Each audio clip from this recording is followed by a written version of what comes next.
Olá, caros alunos do segundo ano do ensino médio, bem-vindo à nossa semana 1 de atividades. Estamos aqui no volume 2 do nosso estudo tutorado, o nosso PET. Hoje nós vamos então falar sobre tonoscopia. O nosso assunto está focado em tonoscopia. Antes de começar, eu quero falar um pouco sobre pressão de vapor. Imagine que você tem dois recipientes fechados e você coloca água dentro dele. Aliás, um único recipiente fechado, você coloca água dentro dele e você consegue adaptar aqui um manômetro, que é um aparelho que vai medir, que mede a pressão. Sem mexer na temperatura, a temperatura inicial igual à temperatura final, com o tempo você sabe que essa água vai evaporar. E ao evaporar, depois de um certo tempo, você vai ter nessa parte de cima da superfície a substância no seu estado de vapor. Então essas moléculas, essa substância no estado de vapor vai empurrar as paredes do recipiente de dentro para fora, exercendo o que nós chamamos de pressão de vapor de um líquido. E quanto maior a volatilidade, ou seja, quanto mais volátil for um líquido, maior a sua pressão de vapor. A gente sabe que o álcool ele evapora mais facilmente do que a água. Então, quando o líquido evapora mais facilmente, então ele produz mais substâncias no estado de vapor. Então, isso também aumenta a sua pressão de vapor. Se aqui eu tivesse etanol, o ponteiro do manômetro, no final, marcaria uma pressão de vapor muito maior. Porque o etanol ele é mais volátil, evapora mais, eu teria muito mais substâncias aqui no estado de vapor, causando uma pressão nesse recipiente de dentro para fora. Isso é o que nós chamamos de pressão de vapor. Vamos falar agora sobre a tonoscopia, o efeito tonoscópio. Aqui eu tenho um gráfico, a pressão versus a temperatura. E essa linha preenchida aqui laranja é a linha da pressão versus a temperatura da água. Então aqui você tem aqui que em 100 graus Celsius em 100 graus Celsius a gente tem aqui o ponto de ebulição da água. Isso também corresponde a uma atmosfera, porque a unidade de pressão.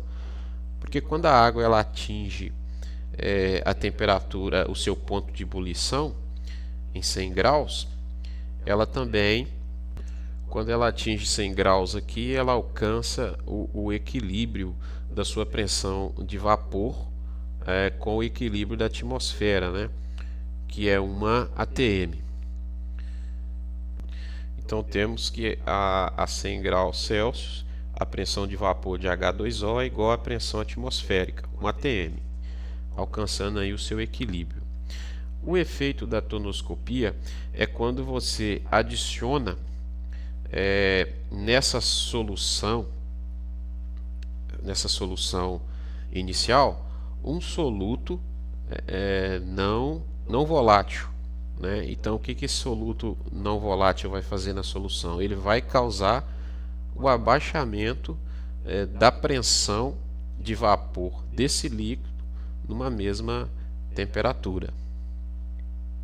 Então você vê aqui que em 100 graus, o líquido, a água aqui, essa linha preenchida, alcançou uma temperatura de 100 graus com a pressão de 1 atm.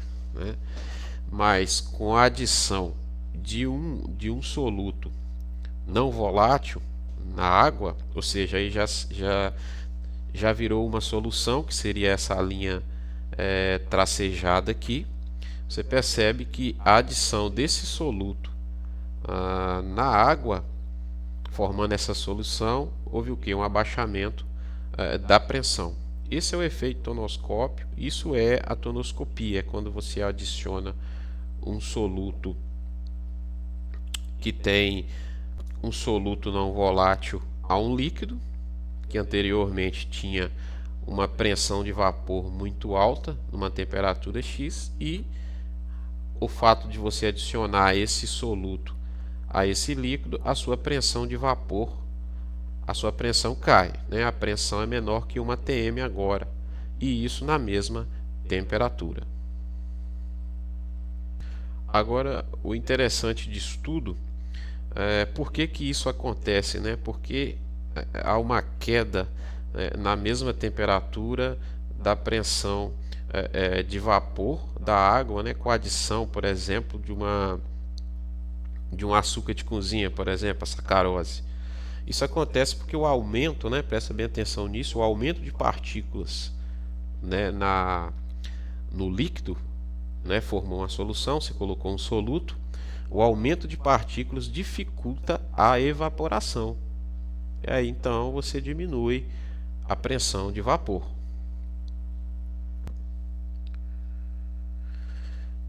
À mesma temperatura, qual das soluções aquosas indicadas abaixo tem maior pressão de vapor? Então, é o mesmo comentário anterior da tonoscopia, né? Então, o líquido que foi adicionado um soluto e se tornou uma solução, ele vai ter uma maior pressão, vai ter uma menor pressão de vapor de acordo que você vai aumentando a concentração, né? Ele vai tendo um aumento de partículas e isso vai dificultar a evaporação.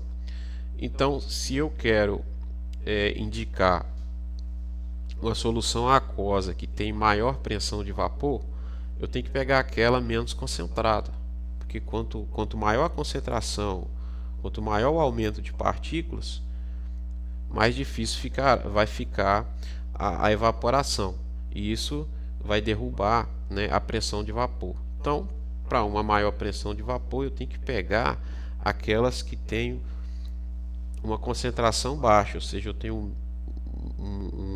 tenho menos partículas na solução. Então você vê aqui, ó, a solução 0,2 mol, 0,1, 0,1. Então essas duas de cima são as soluções que têm uma menor concentração, ou seja, elas têm menos partículas na solução. Isso vai fazer com que a pressão de vapor delas seja maior do que a das alternativas C, D e E. Então ficamos entre a letra A e letra B. Todas as duas têm a mesma concentração, né? As partículas sólidas estão as partículas na solução estão na mesma concentração, 0,01 mol por litro, tanto do hidróxido de potássio como do cloreto de cálcio. A resposta aqui para essa questão, indicar a solução aquosa que tem maior pressão de vapor, seria a letra A. Mas por que isso?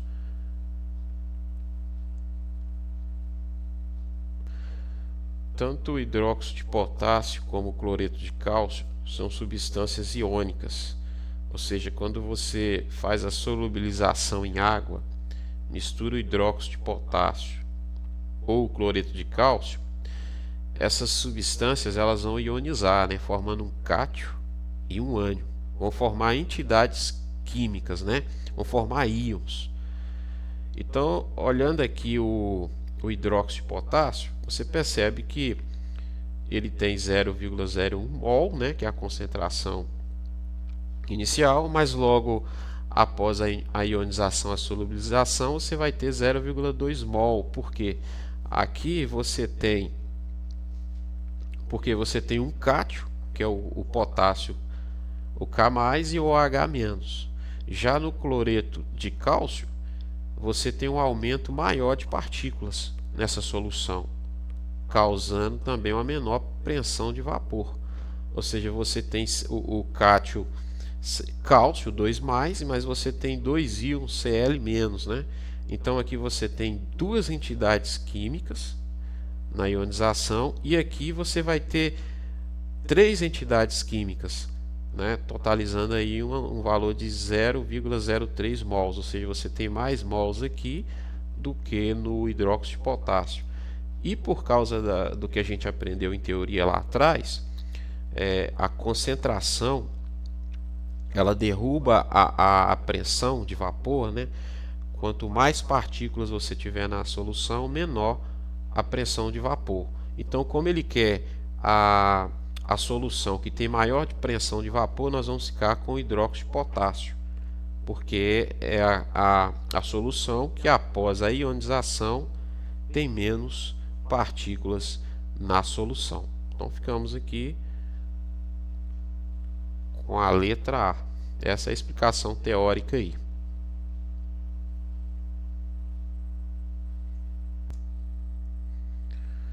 A uma dada temperatura possui a menor pressão de vapor a solução aquosa. Então, como a gente viu anteriormente, né, a teoria anterior que a gente falou, se ele quer a uma dada temperatura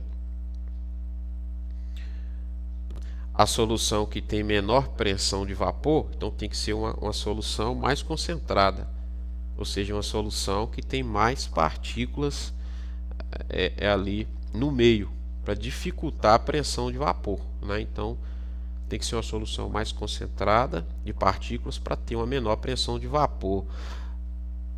Aqui na letra B e C a gente tem as soluções, né? A gente tem aqui a gente tem a sacarose e o ácido clorídrico, né? O cloreto de hidrogênio, HCl, que são as soluções aqui que tem a maior concentração. Então, por causa disso, vai ter a menor pressão de vapor do que a A, C e E. Agora, qual das duas ficar, né? Como que seria? Essa questão, a resposta dela seria letra D, que é a menor pressão de vapor aí. Por quê? Quando você pega aqui a sacarose, C12H22O11, esse açúcar ele é uma substância o quê? Molecular. Então, quando você coloca em água, não há uma ionização. Quando ele dissolve em água, não há uma ionização. A mesma quantidade de mols inicial, a mesma quantidade de mols no final. Já o ácido clorídrico é uma substância iônica, então ele vai formar um cátion e um ânion, né? O H mais e o Cl menos. E por causa disso, que depois da dissociação iônica, você vai ter mais partículas, na solução. A concentração também vai aumentar, porque agora a molécula se dividiu, né, em duas entidades químicas, 0,4 mol. Se você aumentou a concentração de partículas, se houve um aumento, a pressão de vapor ela vai cair. Então nós vamos ficar aqui para essa questão, número 2, a letra D, o ácido clorídrico, porque é a substância que vai realmente derrubar a pressão de vapor aí na solução.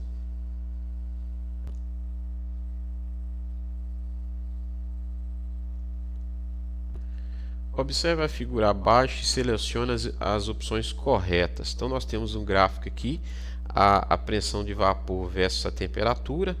A linha preenchida aqui é o líquido puro.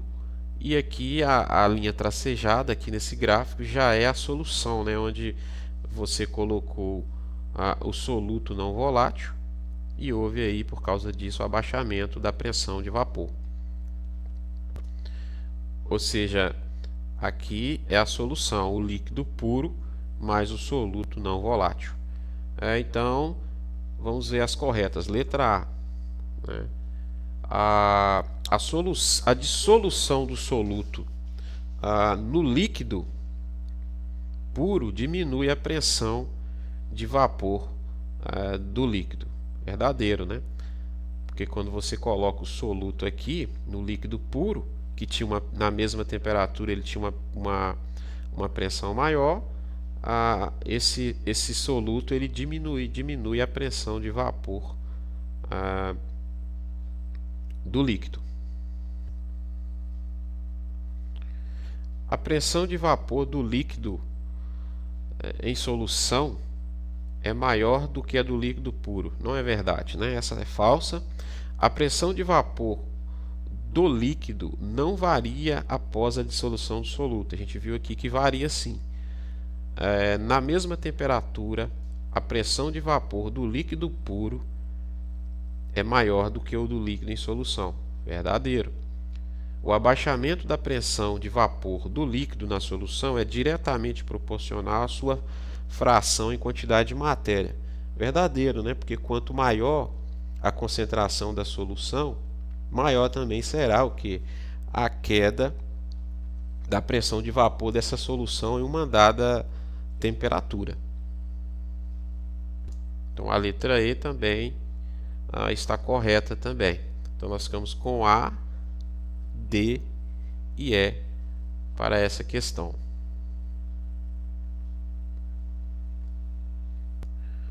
No gráfico a seguir, as curvas 1, 2, 3 e 4 correspondem à variação de pressão de vapor em função da temperatura de dois líquidos puros e das respectivas soluções de mesma concentração de um mesmo sal nesses dois líquidos. O ponto de ebulição de um dos líquidos é 90 graus.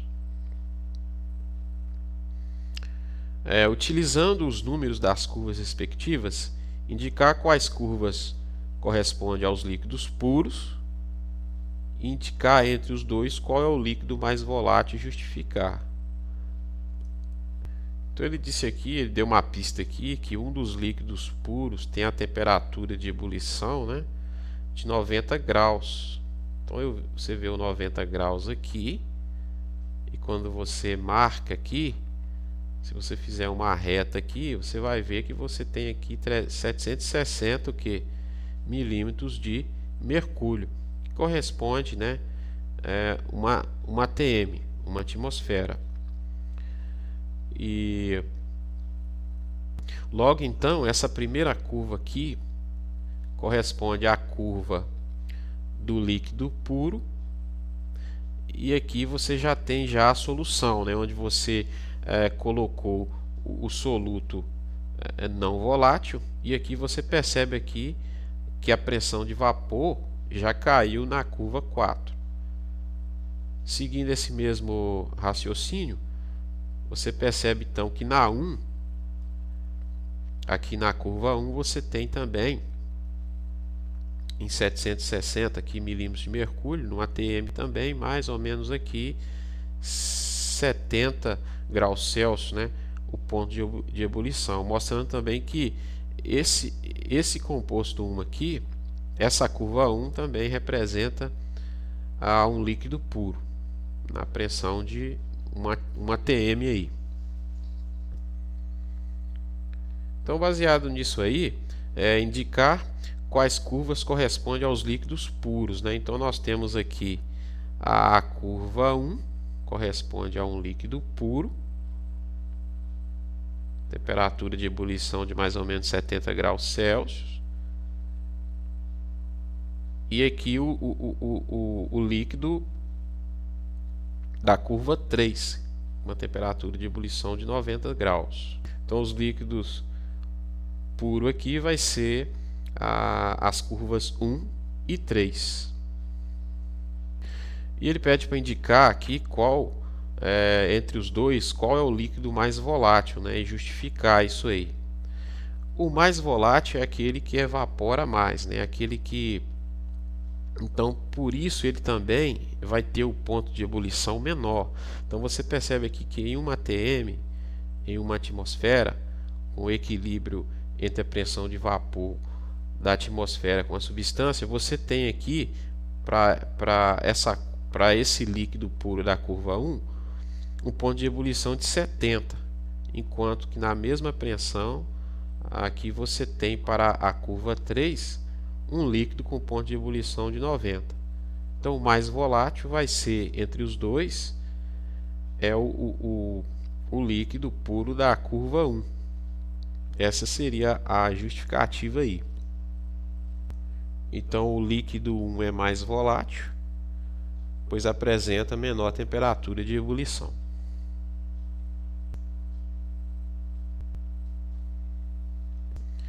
Temos é uma questão aberta, temos a B ainda, né?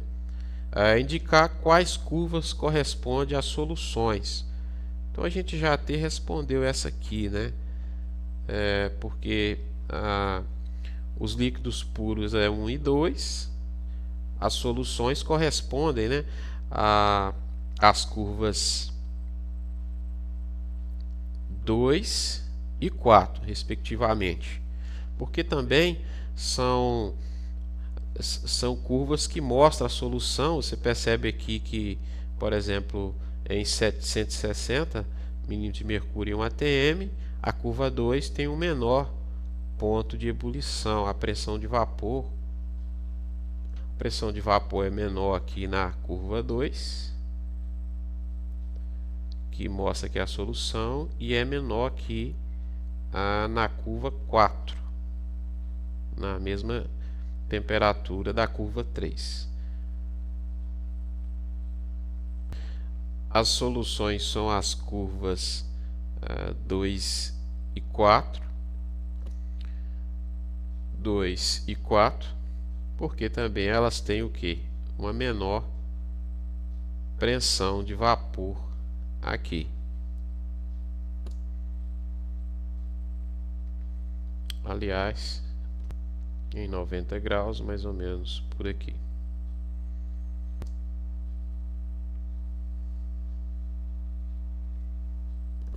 Considere as seguintes soluções aquosas. A respeito delas foram feitas as seguintes afirmações. Todas apresentam a pressão máxima de vapor e tal. Identifica as alternativas corretas. Então aqui nós temos 3 soluções, né? E a gente percebe que todas as 3 substâncias aqui são substâncias moleculares. É o caso da sacarose lá atrás, no exercício anterior. Não há ionização em meio aquoso, né? Não há uma dissociação iônica. Então, a mesma concentração, a mesma quantidade de entidades no início vai ser no fim. Então, por ser moleculares, e aqui você vê que a solução é 0,5 mol de sacarose e 0,5 mol de ureia, que também é uma substância molecular. A concentração das duas são iguais, mostrando que então elas terão, por essas características iguais aqui, a mesma pressão de vapor. Ou seja, e vai ter uma maior pressão de vapor também, né? Porque quanto maior a concentração, né, quanto mais partículas você tem na solução, você tem uma menor, dificulta a pressão de vapor, você tem uma menor pressão de vapor. Das 3 aqui que são moleculares, não vai sofrer ionização, a que tem a maior concentração aqui é a glicose. Por causa disso, ela vai ter o que? Uma menor pressão de vapor aí. Então a gente vai entender que a pressão de vapor de A, né, é igual à pressão de vapor de B, porque as duas têm a mesma concentração e todas as duas são substâncias moleculares, mas por causa da concentração de partículas ser maior na glicose aqui, 1 mol, então ela vai ter uma menor pressão de vapor. Então PVA é igual a PVB, que é maior que a pressão de vapor de C. Então a pressão de vapor de A é igual à pressão de vapor de B e é maior que a pressão de vapor de C, da glicose. Então ficamos aqui com a alternativa de letra C para essa questão. Pessoal, então é isso. Eu espero que vocês tenham compreendido alguma coisa. Se você gostou, deixe o seu like. Não esqueça de contribuir aí com o nosso canal, com sua inscrição. E até os exercícios da nossa segunda semana. Tchau.